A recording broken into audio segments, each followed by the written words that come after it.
Good day mga master! Sa video natin ngayon, ituturo ko sa inyo kung paano magbaklas at magpalit ng headset ng MTV. Pero bago ang lahat, kung bago ka pa lang sa channel ko, i-hit mo na yung subscribe button at i-ring yung notification bell para lagi kang updated sa mga future videos natin.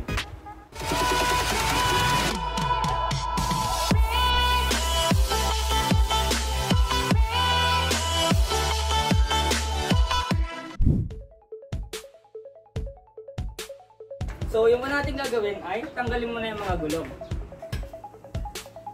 Ano-ano nga ba yung dahilan kung bakit tayo nagpapalit ng headset? Isa na dito ay kung mag-upgrade tayo from ball bearings to cell bearing. Mas less maintenance kasi yung cell bearing kaysa sa ball bearing. Isa pang dahilan ay mas stable at mas stiff yung cell bearing kaysa sa ball bearing. Kaya kung mahilig kayo sa trails, mas maganda na magpalit kayo ng cell bearing. Kasi mas reliable yon kaysa sa ball bearing. At tapos, tanggalin naman natin tong top cap. Yan, luwagan lang natin yan. Tapos, kung natanggal na yung screw, ilagay natin sa safe na lugar. Pagkatapos, luwagan na rin natin yung stem bolts. Tapos, tanggalin natin tong stem. Tapos, yung mga spacers at yung lock. Lagay lang natin yan lahat sa safe na lugar para hindi magkawala-wala. Tapos, sugutan natin yung fork. Yan. Check nyo lang yung mga cable, baka sumabit. Tapos, tanggalin yung bearing dun sa fork. Pagkatapos, itabi nyo na yung fork dun sa lugar na hindi nagagalaw para hindi siya magasgas. Tapos, tanggalin nyo din yung ball bearing sa ibabaw. Tapos, kuha tayo ng tubo o ng bakal. Itapat natin dun sa ibabaw ng bearing cap. Tapos, pupukin natin ng dahan-dahan. Yan. Tapos, mahuhulog na yung cap na yan. Ayan. Lagay nyo yung safe na lugar. Ganun lang din sa kabila, sa ibabaw. Yan. Pupukin nyo dahan-dahan hanggang sa matanggal. Ayun, tumalsik pa. Ayan, yan. Yan sila. Yan, dumi-dumi pa. Linisan na rin natin tong head tube sa ibabaw at sa ilalim. Bago natin ikabit yung headset, tiripak muna natin tong bearing para mas matagal yung buhay niya. Tsaka hindi basta-basta kakalawangin. Yan, makikita nyo halos walang grasa yan. Lengths lang yata yung nakalagay. Oh no! Yan o, tipid na tipid. Kaya ngayon, lalagyan natin yan ng grasa. Kasi pag nalagyan natin yan ng grasa, mas magiging smooth yung ikot ng bearing at mas mapahaba yung buhay kasi magiging waterproof yan. At walang tubig na papasok dyan na magkakos ng kalawang dun sa mga bulitas o dun sa mismong bearing. Yan, so sa pag-repack nito, lagyan nyo lang lahat yung paikot nyan, punuin nyo lang ng grasa, damihan nyo lang para mas maging waterproof. Pagkatapos, ibalik natin itong seal nya na to. Nakakatulong to para mas ma-waterproof yung bearing. Yan, tapos ito naman sa kabila, sa ibabaw nya, damihan nyo lang ulit ng grasa, lagyan nyo paikot. Yan, para kahit matagal nyo siya ulit i-maintenance, hindi siya basta-basta masisira at hindi siya tutunog-tunog. Isang epekto rin para pag kinalawang yan ay sisikip yung manibela nyo at mas mahirap siyang iliko. Yan, so kapag nalagyan nyo na siya paikot, balik natin tong rubber seal na to o yung o-ring nya. Yan.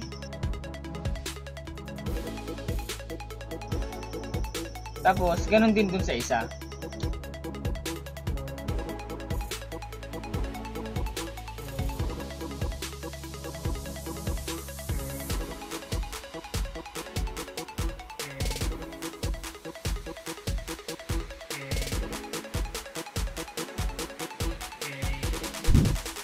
Ngayon naman, gasahan natin tong head tube para mas madaling ipasok yung bearing cap. Yan, nagano'n sa taas, paikot. Tapos doon din sa baba. For the sake of video, sinubukan kong mag-improvise ng headset press. Kaso, tumatabingi yung bearing cap. Sinubukan ko din sa i-align gamit ang kamay, pero tumatabingi pa rin. Oh no! Kaya ang ginawa ko, yung traditional way, yung pop-pop.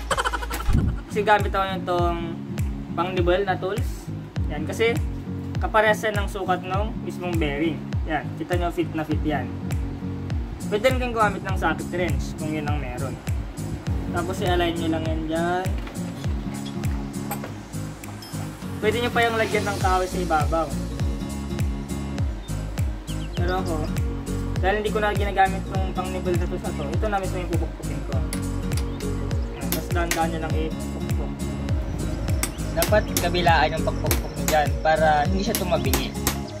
Yan, tapos dahan-dahan lang. Ingatan nyo lang. Yan, tapos unti-unti na yung lumuloob. Ayan. Dapat pantay yan.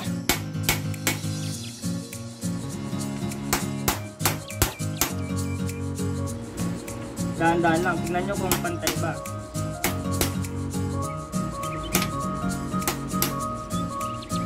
Pero kung may press ka na para dito, mas maganda yun. Ayan, so hindi ko muna siya iluluo ng sagad. Ilalim naman.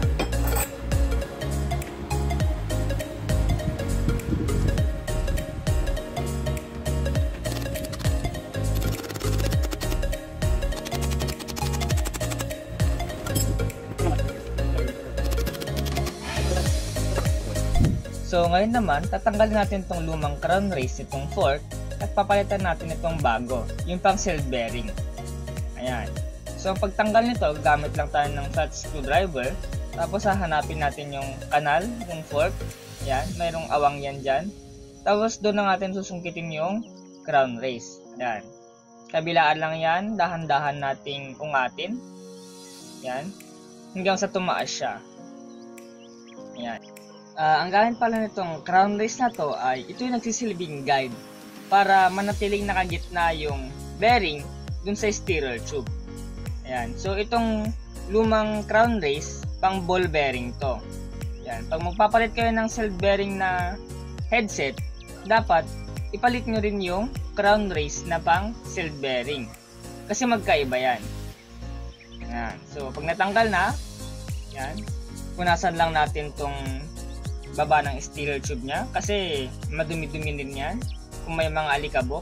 Yan. So dapat ipataw nyo pala sa malambot na bagay yung ilalim ng fork, yung drop out para hindi magasgas. Yan. Tapos punasan lang natin to. Dapat malinis na malinis yan guys. Tapos pag malinis na, apply natin ulit ng grasa para smooth yung pasok ng crown race. Yan. At saka mas waterproof din siya.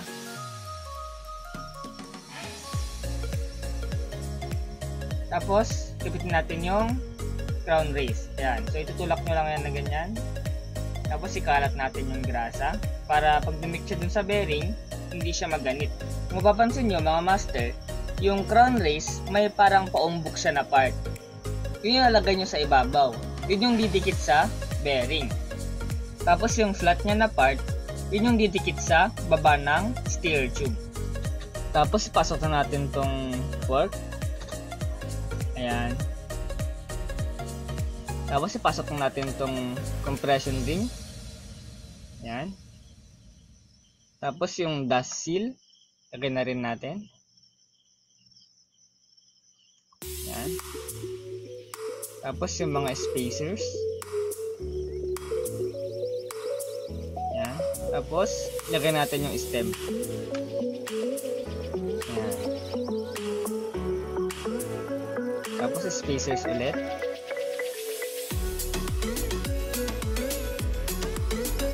Ayan. Tapos lagyan natin yung top cap saka yung top screw. Tapos sikapan lang natin. Carbon lolly.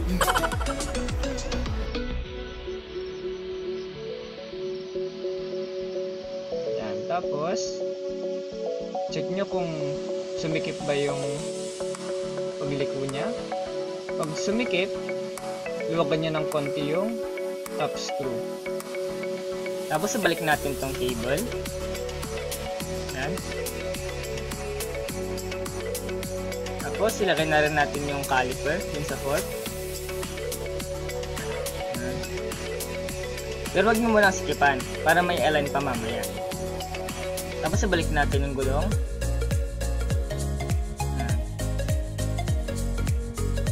Tapos, i-align na natin itong handlebar. Yan. Pag na-align na, pwede natin sigipan itong mga stem bolts. So, ganun magbaklas at magpalit ng headset ng MTB. So, may natutunan ka sa video ito? Like, comment, share, and subscribe. At hit mo na din yung notification bell para like yung updated sa mga future videos natin. Ako si Dom ang nagsasabing, kung stress ka na, magbisikleta ka muna.